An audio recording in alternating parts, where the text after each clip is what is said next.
first direct India-Antarctica flight.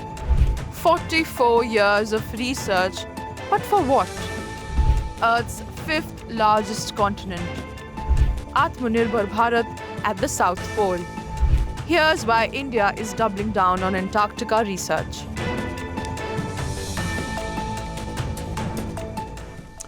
Hello, you're watching Explained on NewsX with me, Vineet Malhotra. The icy continent of Antarctica remains almost untouched by human civilization, and due to its unique landforms, has been a mystery from understanding the complex processes of ice melt and iceberg carving to exploring hidden ecosystems. It has been crucial to several research expeditions. Well, little did Dr. Paranjeet Singh Sehra know that when Dr. Vikram Sarabhai called him to go and see what was happening in the Antarctica, this would be pivotal in starting India's polar research efforts. In 1971, Paranjeet Sehra became the first Indian to winter in Antarctica and circumnavigate the continent as part of the Soviet Antarctic expedition. Sehra's work during this 18-month expedition, which included launching 60 meteorological rockets, paved the way for India to begin its own Antarctic program. Sehra saw the importance of the polar regions for atmospheric science, and while in Antarctica, wrote to then Prime Minister Indira Gandhi to propose an Indian Antarctic program, a vision that was ultimately realized. India's first mission to Antarctica in 1981 was conceived in secrecy as impenetrable as the white continent's fog. It was led by Dr. S.Z. Qasim and involved a 21-member team. A scientist recalled that the discussions before the voyage were protected by such dramatic confidentiality that he and his colleagues felt they were in a James Bond movie. India's first mission to Antarctica was codenamed Operation Gangotri. A classified top secret, it was accomplished in record time. Indira Gandhi is said to have thought of the project to establish an Indian foothold in Antarctica.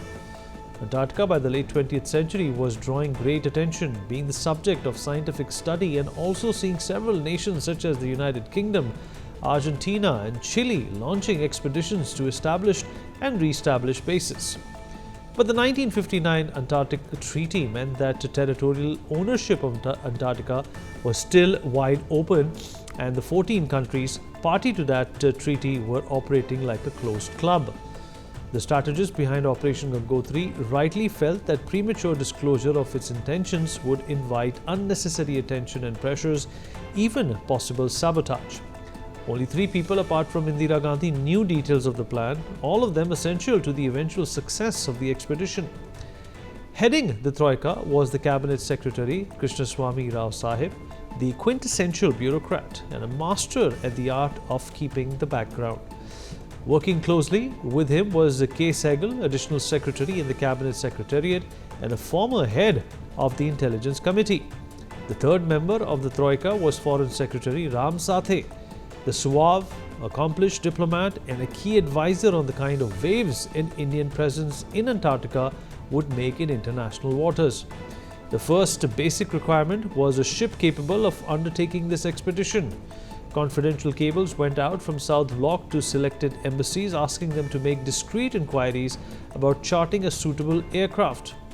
At first, it appeared that the trip would be delayed. From London, the biggest maritime centre in the world, came negative replies. Denmark had polar ships, but none available till 1982. Then Lloyd's Shipping Register uncovered a Norwegian firm called G. Reiber & Company that had 3 polar ships. 2 were already hired, but the third, Polar Circle, a 5,000-ton polar vessel registered in Canada, was available for charter. 21 people from 7 different organizations were selected in September, and that was the first they knew about the expedition.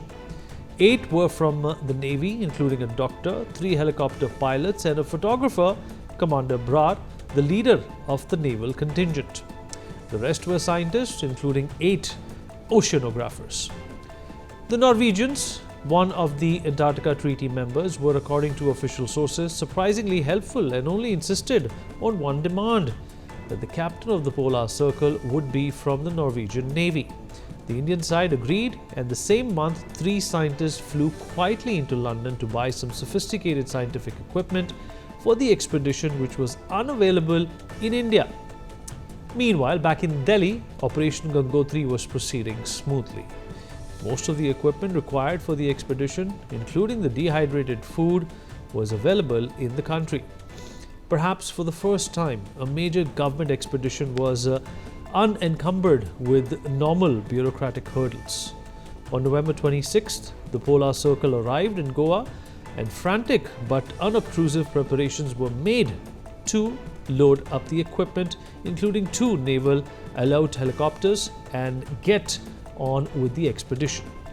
Even at this stage, with the expedition poised for its journey, none of the other governments except Norway apparently knew what the Indians were up to. On the 6th of December, with all systems on go, the Polar Circle slipped out of the Marmugao harbour and headed for the Antarctic, 11,000 kilometers away on the opposite side of the Indian Ocean. The entire operation, from the time Operation Gangotri was activated, had taken exactly 4 months, an incredible feat considering its novelty, the secrecy with which it was carried out, and the fact that most polar expeditions take anything from 12 to 18 months to get organized. In fact, it was only when the ship arrived in Port Louis in Mauritius 10 days before it sailed from Goa that the Indian government informed other members of the Antarctica Treaty that they had launched an expedition. Since Operation Gangotri, India has conducted over 40 scientific expeditions to Antarctica.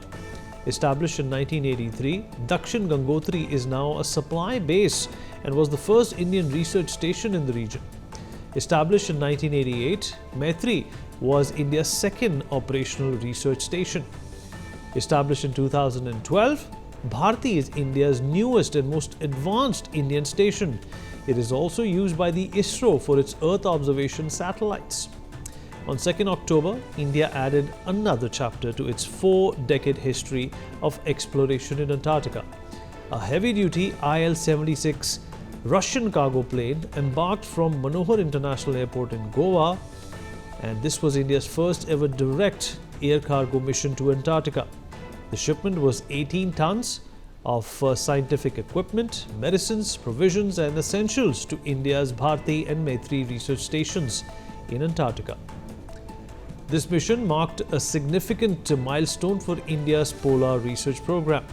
In 2022, Indian Parliament passed the Indian Antarctic Bill 2022, which aimed at having India's own national measures for protecting the Antarctic environment.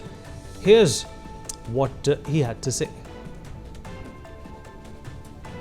It was made mandatory for all the 54 countries that whichever area is occupied by your setup, you enforce your country's law. Yes. And in order to honor that, this bill has been brought to seek the sanction of the parliament. Like for example, now secondly, there will be no bureaucrat, maybe one liaison officer to maybe a law officer, just to check that no unlawful activity in the form of somebody trying to do some mining there, somebody trying to do some marine violation there. So this is done with a very noble objective, with the consensus of all the countries. Well, here are the key highlights of the bill. To demilitarize Antarctica, to establish it as a zone free of nuclear tests and the disposal of radioactive waste, to promote international scientific cooperation in Antarctica, to set aside disputes of territorial sovereignty. Violating these was declared punishable with an imprisonment of 20 years, which may extend to life imprisonment and a fine of at least rupees 50 crores. This was in line with India's commitment to protecting the resources of Antarctica. In the past 44 years, India has made some very significant advances in its research in Antarctica. Some of these have been detailed in answers submitted in the Parliament by our ministers. India has retrieved and studied ice cores from Antarctica. Analyzing these ice cores and snow samples allows scientists to reconstruct the Earth's past climate and ecohistory by studying preserved volcanic ash and wind-blown dust. In 2003, during the total solar eclipse, India was able to observe shadow bands, a rare planetary phenomena which consist of alternating waves of light. Over 240 bacterial species have been discovered in Antarctica, of which 30 have been found by India. Further research of India and Antarctica will be crucial for developing an understanding of the world's southernmost region. It is only through a democratic power like India that we can see judicial use of resources and contribution to further development of the region. Thank you for watching. We'll be right back. First direct India-Antarctica flight.